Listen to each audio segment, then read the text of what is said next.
Hey, what's good everyone? So something that entrepreneurs rarely talk about openly, whether you're new, starting off, or you've been around for a while, is the amount of stress and anxiety that we all experience. And this is due to pushing things to the limits and wanting to do better and better every day. So today I'm going to share with you 8 tips that I use every day, especially one counterintuitive tip to help you manage your stress and anxiety so you could show up more powerfully for yourself, for your company, and for the people that matter to you. Let's rock.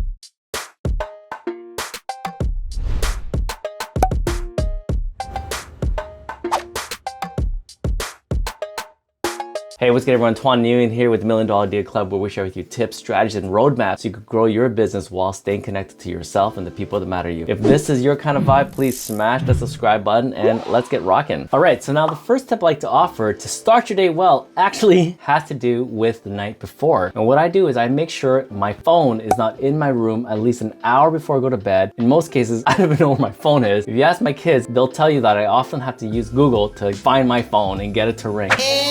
Google. Okay, Google.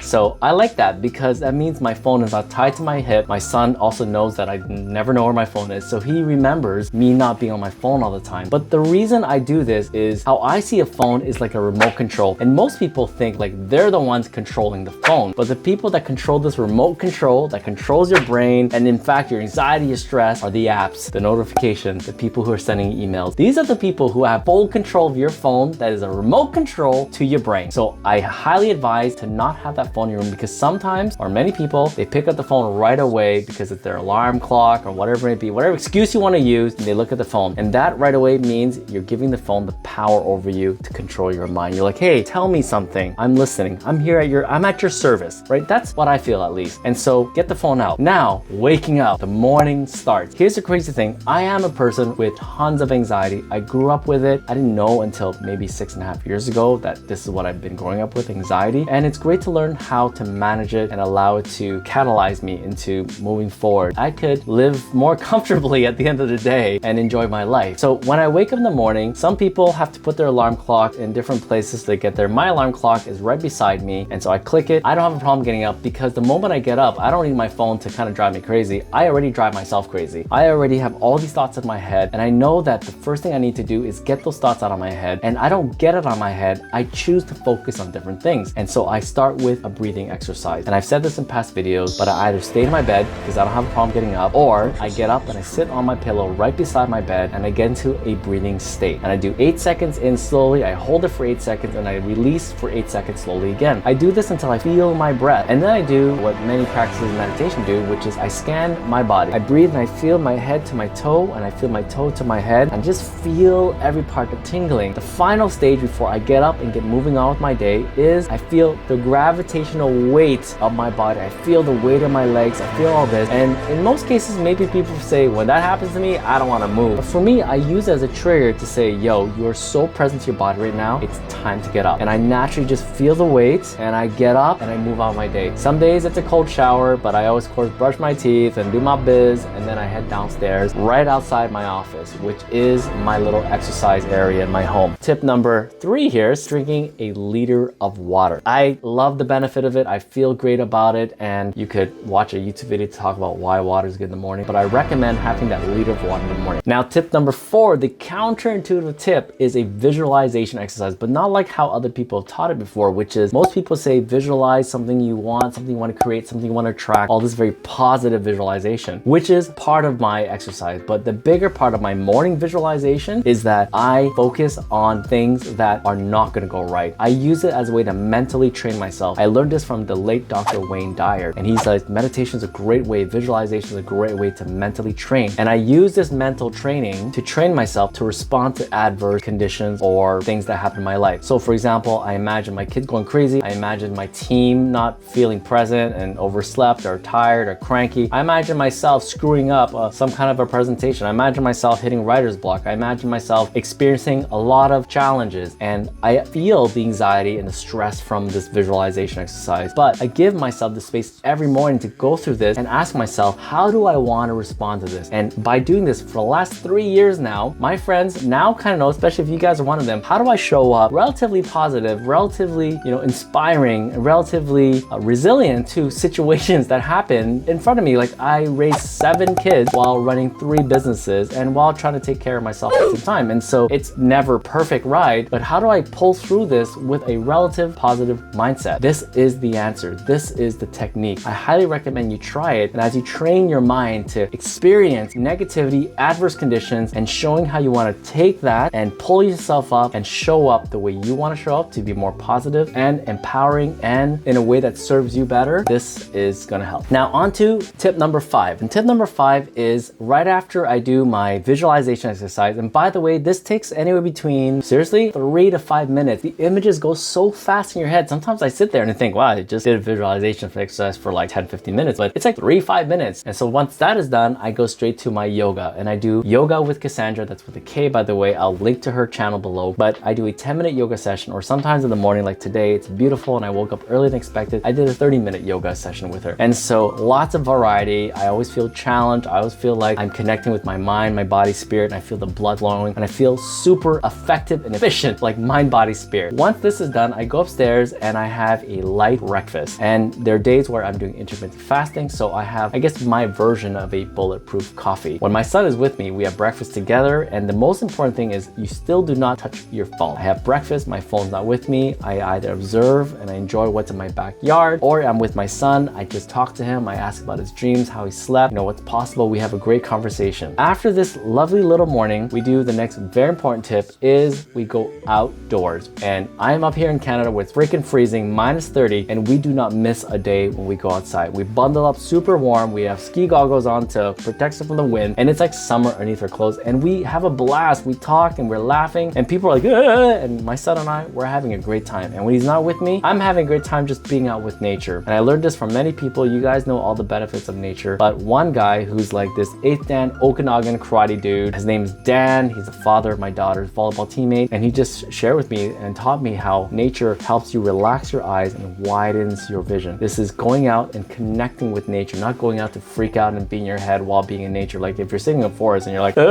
that's not connecting with nature. Going outside and connecting with nature allows your mind to get away from that focus and strenuous work that your eyes, your mind is doing when you're looking at a screen, when you're talking to someone, when you're writing in your notebook, and you go outside and you see so much more, and you observe and you widen your vision. That allows you to relax your mind, relax your eyes. And again, physiologically, the anxiety and the stress is dissipated. Not maybe fully, hopefully fully. In my case, there's days where I still feel a bit of anxiety, but I feel so much better when I come in. We do this 3 times a day. Whether my son is with me or not with me, I do it right after lunch. I do it right after school around 3:30, right? And I'm here standing on a stand-up desk. This camera is actually on a stand-up desk. It's on a little tripod. I even stand on a balance board like this sometimes. I have a ball that I stand on, and it just helps me stay active throughout the day. So if you are, sitting in a chair, office, whatever, you don't get to stand up like me, I do recommend doing small exercises. A little kind of bonus tip I want to share is that my son and I, when he has his 15-minute break, we do a 4-minute Tabata video twice a day, one at 10:15 and then one at 1:45. So even that, we get out because he's alone here at home now. All the kids are older and they're in high school and stuff. And so with my only little 8-year-old boy here, we spend all our breaks together also, right? And so we do this little 4-minute